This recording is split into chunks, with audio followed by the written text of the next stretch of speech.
Fala galera, meu nome é João, sou historiador e comunicador e tô aqui para trazer mais um vídeo para vocês aqui pelo canal Eu Sou Vascaíno. Fica aí e acompanha esse vídeo até o final, curtindo e compartilhando. Tamo junto! Então galera, está se aproximando o confronto entre Vasco e Atlético Mineiro pela Copa do Brasil 2024, o jogo da volta em São Januário. Esse jogo já tem contornos históricos e aqui cabe-nos lembrar um pouco da trajetória entre Vasco e Atlético Mineiro e esse elo que tem uma boa base nas torcidas Força Jovem e Galo Loucura. De início a gente tem que falar que já desde os primórdios do futebol no Brasil, no início do século XX, nas primeiras décadas, existe um movimento de torcedores que vão aos estádios para apoiar os seus times a quais eles se identificam. Só que essas motivações são diversas. Essas motivações não estão tanto ligadas a uma reivindicação do espetáculo. Está ligado muito em função a um local social diferente, né? Tudo era novidade. E no sentido de rivalidade, esses torcedores vão se identificar com determinados times, mas eles vão aos estádios para verem de fato as partidas, para verem as grandes jogadas, para ver essa novidade desse esporte inglês no Brasil. Sim, não vão torcer para o adversário do clube ao qual ele se identifica naquela partida, né? Sempre tinha essa divisão, só que esse conceito de rivalidade, de ódio, dessa coisa toda que a gente vê nas torcidas organizadas, ainda não existia.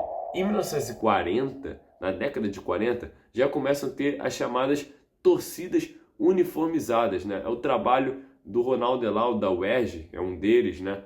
Fala bastante sobre isso. As torcidas uniformizadas, torcidas que estavam indo de uniforme, se identificavam agora de fato com uma identidade mais certa de um determinado time, com determinados símbolos, determinadas músicas de apoio, são charangas, são coletivos. E estão aí, sim, reforçando essa ideia de apoio incondicional ao clube a qual torcem, só que com um detalhe: existe a posição do torcedor símbolo. Isso era muito importante, né? O torcedor símbolo, o torcedor caricato. Cada torcida, cada coletivo dessas torcidas uniformizadas tinha um torcedor caricato, uma coisa leve, uma coisa brincalhona, vamos dizer assim. A coisa toda ganha muitos contornos mais sérios a partir da década de 60, quando as torcidas organizadas, de certo modo, elas conseguem separar a sua organização e os seus próprios interesses, muitas vezes, da instituição clube a qual torce. Então, é como se a torcida organizada fosse, de fato, um coletivo à parte. Ela ganha esse contorno, ela assume esse contorno depois, então, de várias ressignificações que vêm desde o início do futebol.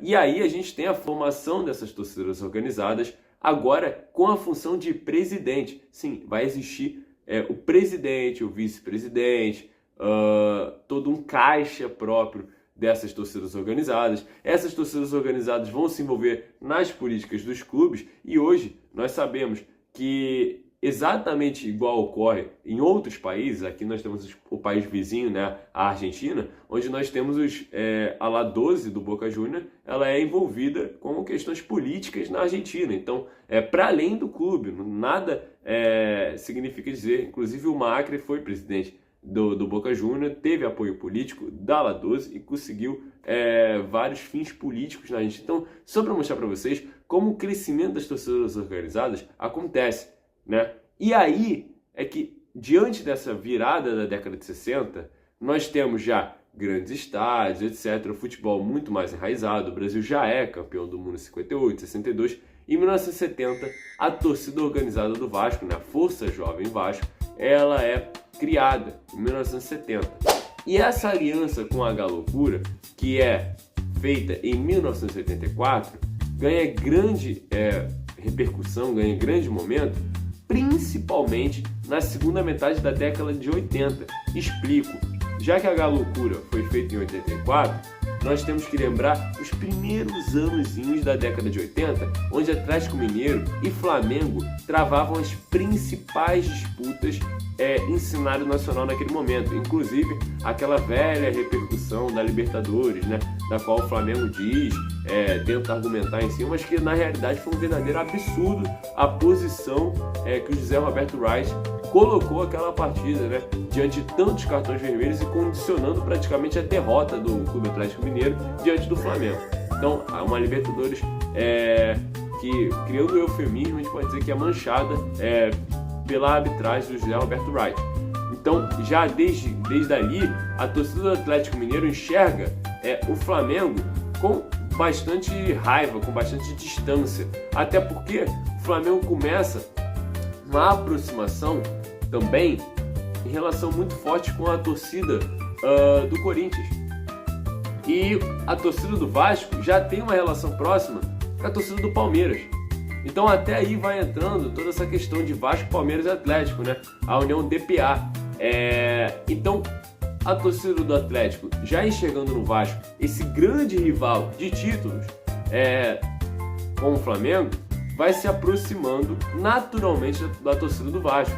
Inclusive, depois, nas décadas posteriores, mais precisamente na disputa do título brasileiro de 87, a torcida do Vasco fecha com a loucura, torce junto com a torcida do Atlético Mineiro, enxergando no Flamengo esse grande rival em comum. Isso ficou claro. A década de 80 afasta o Atlético Mineiro e o Flamengo, né?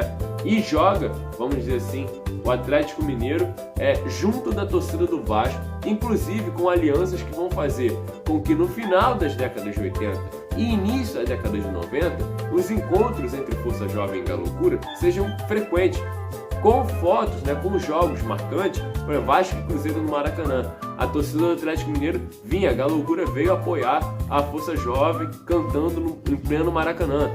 Assim como a torcida do Vasco, a Força Jovem, também vai no Mineirão, ia no Mineirão e em Minas, eram bem recebidas. Então todo esse contorno de torcidas organizadas vai crescendo ao ponto de hoje nós temos realmente essa dinâmica. Torcidas organizadas viajam e encontram espaço e coletivo para estarem ali em outros estados, no Brasil que é tão grande, e também com essas extremas rivalidades que infelizmente acabam descambando para a violência, embora eu acredite que pensar em torcida organizada tem que pensar com potencial maior do que a violência, muito embora muitas vezes seja por isso que ela é marcada nos noticiários. Eu já agradeço por você estar assistindo esse vídeo e agora eu quero chamar um colega meu e um grande amigo da época da faculdade, Vitor, que é torcedor do Atlético Mineiro e historiador, para contar um pouquinho sobre o Galo e também um pouco sobre um elozinho que tem entre Atlético Mineiro e Vasco. Tamo junto, fica aí. Olá pessoal, tudo bem? Eu me chamo Vitor, sou professor de História, historiador. Estou aqui a convite do João, meu colega de faculdade, para falar um pouquinho sobre o Clube Atlético Mineiro, né? Não tem tempo para falar de todas as conquistas, né, dessa história centenária do Clube Atlético Mineiro, então eu decidi escolher aqui um evento, né, muito interessante, histórico para o Clube Atlético Mineiro, que é o título de campeão do gelo, né, que muitas das vezes os adversários ou outros torcedores não entendem, né? E é um título que eu gosto muito de estudar e ler sobre, que ocorreu em 1950, né? Naquela ocasião, fim da Segunda Guerra Mundial, né? Já tinha tido o Maracanaço aqui, quando o Brasil perde para o Uruguai, né? E a Alemanha decide convidar times brasileiros para participarem ali de uma excursão, né? Jogando com diversos times da Alemanha, também da Áustria, teve convites também do times da Inglaterra, né? Então a ideia dos europeus era poder ver um pouco do futebol sul-americano, né? E esse convite aos times brasileiros, né? Os primeiros convites chegaram para os times cariocas e paulistas, né? Que na época eram os times mais famosos do Brasil. Só que o trauma do Maracanaço, né, fez com que esses times recusassem a proposta, né? Havia outras questões também, como por exemplo, jogar no inverno europeu, né? Muitos tinham medo ali de perder jogadores. E esse convite acabou chegando, né, para o Galo, para o Atlético Mineiro, e o Galo aceitou essa proposta, né? Enviou ali sua delegação em 1950, né, ali em outubro, né, no mês de outubro, se não me engano, para iniciar essa saga, né, pela Europa, jogando com vários times, né? Então o Galo jogou contra o Frankfurt, jogou contra o Werder Bremen, né, jogou contra o Rapid Viena, né, que é um time da Áustria, e na época contava quase com a seleção austríaca inteira, né, contra o Hamburgo. Né. Então a gente tem ali diversos times que o Galo jogou contra e encantando a todos. Né. Era um time que contava com o Cafunga, né, que é um jogador lendário do Clube Atlético Mineiro, um goleiro Cafunga, tinha o Barbatana, Zé do Monte, Alvinho, Vaguinho, Lucas Miranda. Então um time clássico e um time lendário do Clube Atlético Mineiro e que fez muita história, né? Era um time que já tinha sido campeão em 1937, que é considerado hoje o primeiro campeonato brasileiro, reconhecido pela CBF recentemente, né? Então já era um time com bastante prestígio, né? E foi enfrentar ali, né, os times europeus nesse inverno doloroso da Europa, né? Tanto é que o Galo não consegue terminar a excursão porque os jogadores não tinham mais condições de jogar, né? Jogava debaixo de neve e por isso veio o nome, né? Campeonato do Gelo, ou Campeão do Gelo. E o time teve que abandonar ali as duas últimas partidas, se não me engano, uma partida contra o Arsenal, né? Porque não tinha jogadores suficientes para jogar, né? Os jogadores precisavam retornar para o Brasil por questões médicas, né? Então foi ali uma saga, ali né, uma excursão que levou o nome do Clube Atlético Mineiro para fora, né, para um nível internacional, mostrou o futebol sul-americano representando muito bem o Brasil, tanto é que leva uma taça simbólica para casa, né, com muito respeito dos times europeus, times alemães, e está aí marcado, né, no hino do clube, né, nós somos campeões do gelo, e o atleticano deve se orgulhar muito desse título. E junto com essa historinha aí do campeão do gelo, para trazer um link, né, aos torcedores vascaínos, né, que tem uma ótima relação com os torcedores atleticanos, né, eu queria falar de um jogador, né, que marcou ali a minha infância, né, que é o jogador Éder Luiz, cara. É um jogador que surgiu ali em 2004 no Galo, né, ele é natural aqui de Uberlândia, se não me engano, Minas Gerais, surgiu na base do Clube Atlético Mineiro, vem num momento não muito bom do Galo, né? O Galo tem a sua queda para a Série B em 2006 e o Éder Luiz surge ali num processo de reestruturação do Clube Atlético Mineiro, né? A partir de 2007, 2008, né? 2008 ele é emprestado para o São Paulo, mas em 2007 ele é campeão mineiro pelo Galo, né? Junto, fazendo uma dupla de ataque com o Danilinho. Em 2006 já tinha trazido o Galo fazendo ótimos jogos, né, sendo artilheiro, fazendo uma dupla com o Marinho. E em 2009 ele ganha destaque fazendo dupla com o Tardelli, né? Ele retorna ao Galo e faz uma dupla com o Tardelli. Não é o ídolo do Galo, né? Mas é um jogador que trouxe muitas alegrias ao torcedor atleticano, né? O torcedor atleticano lembra com muito carinho dele. E ele foi campeão pelo Vasco, né? Não sei se ele já se declarou vascaíno alguma vez. Inclusive fizeram uma entrevista com ele, né, recentemente, perguntando para quem ele ia torcer, pro Atlético ou pro Vasco, nesse duelo da Copa do Brasil. E eu acho que ele até falou que torceria pro Vasco, né? Mas enfim, ele foi campeão pelo Vasco, né, em 2014. Então acho que é um jogador aí que traz boas lembranças tanto para vascaínos quanto para atleticanos também, tá?